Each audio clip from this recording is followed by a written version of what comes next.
out of the invisibleness, out of the no-thingness, out of the space that has no name. It's the space that's doing nothing, but leaving nothing undone. The Tao does nothing and leaves nothing undone. And you are from the Tao. I'd like to just, for a few moments, speak about one more thought. I'd like to see you work at changing. To change the thought from notice me, to what Lao Tzu calls living in obscurity, becoming more obscure. We live in a celebrity-obsessed world, don't we? Look at me. Notice me. The Tao teaches something completely the opposite. Listen to the 66th verse of the Tao. Water again. The sea stays low. And because the sea stays low, all of the rivers and all of the streams empty into it. Because it stays humble. Because it stays in that place of just allowing everything to come to you. He was trying to teach us the important lesson of letting what we know is coming come to us. I practice this so much more now in my life than I did at one time. I can remember years ago, I had written a book called Your Erroneous Zones back in the 70s, and it stayed on the New York Times bestseller list for something like 27 months. And many weeks it would be number 1, and then it would go down to number 3, and then it would go to number 2, and down to 7, and all of that. And I was doing The Tonight Show in those days and on a regular basis, and so many of the other shows, the Merv Griffin and Phil Donahue and Dinah Shore. I became like a regular on the Dinah Shore. I was like, hobnobbing with Burt Lancaster folks, and what you do is you call and find out where you appear on the bestseller list for the following week on Wednesday. So you call up on Wednesday, not for the Sunday coming up, but for the following week. And I called home, and my ego was pretty strong, and I was very much into a lot of notice me. I really believe that true nobility is not about being better than anyone else now. It's about being better than you used to be. And I think I'm better than I used to be. And I know that I'm better than I used to be in every quality or every characteristic that I hold to be valuable. But in those days, I was into notice me. And I called home, and I had trained my wife to call the New York Times. She had this special number that she could call, and with a certain code, and she could find out where I was going to appear on the bestseller list the following week. So I called her up and I said, where am I on the bestseller list next week? I was out in California doing something, and she said, you're not on the bestseller list. I said, what are you talking about? I was number 1 on the bestseller list last week. I said, even my voice changed when I said, what do you mean I'm not on the bestseller list? She said, you're not on the bestseller list, I'm sorry. She said, your book is on the bestseller list. Big distinction there, isn't it? Between believing that this is me and recognizing that you can let go a little bit of that. Listen to verse 66 of the Tao. Why is the sea king of 100 streams? Because it lies below them. Humility gives it its power. That's a very important principle to understand. And I live on the ocean, right next to it. It's my front yard. And always I watch it to learn something from this thing called the ocean, which is the most powerful source of life that we have on the planet. Without it, there's no life on this planet. And because it stays low, so what does this have to say to us? Do you have the capacity to get past that ego need to always be saying, notice me, look how important I am. I mean, there's been a proliferation of this lately with this celebrity silly stuff, isn't it? I mean, CNN is doing, full hour shows on silly little things about what happened to this particular celebrity or what happened to that celebrity, and the celebrity's never even done anything. And there's all of this talk about it, and all of the new magazines.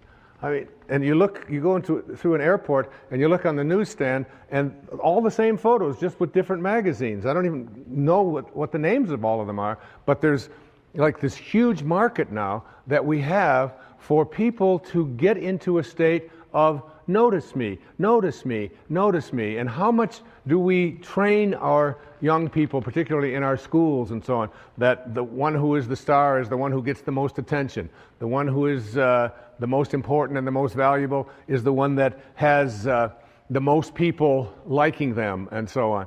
This constant obsession with needing to be noticed.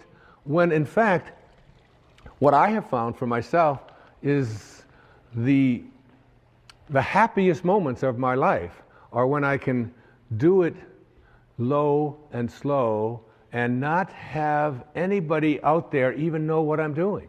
To be able to, Louise never would have advertised the fact of some of the things I talk about with her generosity. She does it anonymously. It's almost always done in those ways. No, look at me, look and notice me, how important I am, and so on.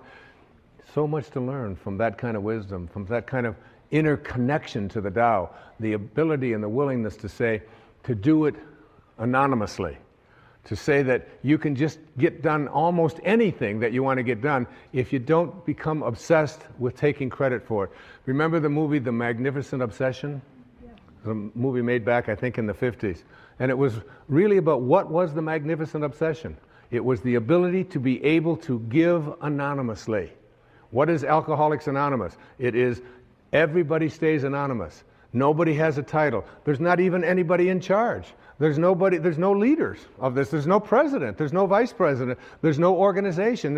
It's just, here's a group of people who just want to help other people whose lives are out of control. So here's a meeting place. And you come and one day somebody will chair it, and then somebody else another day will chair it. And one of the things I've found when I attend one of these meetings is that I feel, you'll see so many people who are downtrodden, who feel as if their life has passed them by, who look like they don't have any teeth, they haven't shaved, they're dirty, they're God in disguise.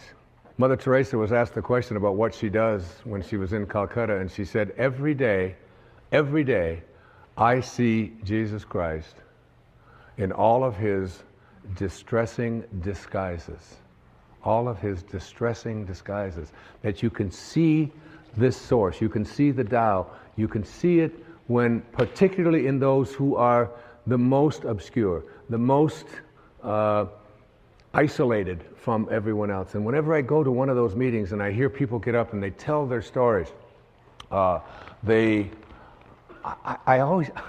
feel there's so much presence of the source, of God, of spirit, of Lao Tzu, of Tao, whatever you want to call it, in one of those meetings than I've ever felt in any church. I've never felt the presence of it more. And I encourage you, any of you watching this right now, go to one of those meetings. You don't have to be an alcoholic. You don't have to. And I'm not an alcoholic. I don't call myself an alcoholic. I was never out of control. I drank, but I wasn't out of control. And but I still go to those meetings. I have people in my own family that have struggled with addiction, and I go with them, and I sit there and I listen to those stories, and I get shivers down my back when I think about how beautiful it is to be in the presence of people. All they want to do is help each other. There's a movie called My Name is Bill W. James Woods played, and James Garner is in it. And his life just got totally out of control with addictions, totally out of control. And then he went to he went to one of these meetings, and he began to realize, and he said, we can actually take these people, and all we have to do is love them. All we have to do is and he's so excited about the concept of being able to go out there and offer it. And I keep referring to Louise because she's such a hero to me. There was a time back in the 80s when our president wasn't even able to say the word AIDS, was he? I mean, he could come on. And here was this lady who, before this thing became the worldwide phenomenon that it is, was having meetings in her own house and bringing these people, these downtrodden people who had been labeled outcasts in society, and offering them a place to learn how to love each other and to care for each other. This was long before there was any celebrity status associated with trying to end this horrible crisis that our country has and our world has had. There was James Wood, so excited about the idea of we can create a place where we're anonymous. Nobody has to know anything about us. We don't have to say our names. We don't have to say anything. We just have to come there and we can help each other. And before that happened, everybody who got out of control with addictions, particularly with alcohol, would die. There was no cure. There was no cure. And where did they find their cure? They found it in being anonymous. They found it in being obscure. They found it in having no organization. They found it in having no elected representative. They found it in having no rules. There are no rules. You just come and we care. If you've been 1 day or 1 hour sober, or even if you're drunk, you come. We care about you. And you are not that alcohol. Who you are is this divine soul. In the 36th verse of the Tao Te Ching, it says, "The gentle outlast the strong. The obscure outlast the obvious." Try to become a little more obscure, a little less interfering, a little less notice me, a little less, one of the specific kinds of things that you can do is just as you're about, when somebody else is talking, just as you're about to interject what you've been thinking about for the whole time, waiting for them to stop talking, just stop, to bite your tongue and say, "Tell me more." Or, "That's very interesting. I have never heard that point of view before." Even if they totally, completely disagree with everything that you stand for, to be willing to listen, to be able to stop. Practice it. I practiced it when I did these verses of the Tao. I practiced it every single day while I was working on that. Just staying obscure. And for me, that's not always so easy because of just being recognized wherever I go. And if I saw someone who was about to recognize me, I would just put my head down. I would just walk a little bit past them like something. Right now, I just want to be anonymous. Right now, I want to be obscure. The Tao says, storms always end. Verse 23, fierce winds don't blow all morning. A downpour of rain doesn't last all day. Who does this? Heaven and earth. You're already connected to everything you want or need. It will come to you at the exact perfect time, as the rivers and the streams come to the ocean at the perfect time and place. You gotta trust. You gotta know it's going to come to you. You don't have to chase after it. You can become a little less obsessed with your ego and your self-importance and who you are and what you've done, and you can get so much more done. And you know what? It's the most peaceful and sweet, delicious way. It's like the song that Cecilia was singing about the rose. Thank you so much, and God bless you. Thank you. Thank you. Thank you very much. Thank you. Thank you. Thank you very much. Thank you. Thank you.